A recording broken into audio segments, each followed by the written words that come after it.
Bog svima, dobrodošli u Irena's Cro Cafe. U današnjem videu ćemo vidjeti 5 različitih načina kako možete naručiti kavu, neko drugo piće ili hranu. Za primjer ćemo koristiti macchiato. Prije nego krenemo, jedno veliko hvala Patreonima jer mi omogućuju da kreiram ovaj sadržaj. Ok, idemo vidjeti 5 različitih načina za naručiti macchiato. Prvi. Za mene macchiato, molim. 2. Može macchiato, molim. 3.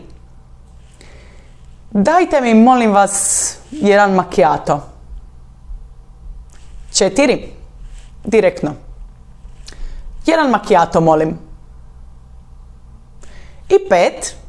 Ako niste sigurni da to ima u kafiću ili restoranu, možete pitati imate li možda macchiato.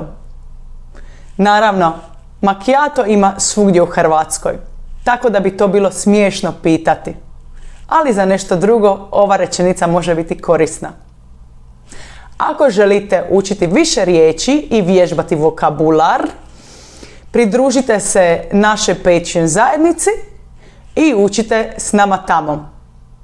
Hvala vam na gledanju i vidimo se uskoro. Ćao!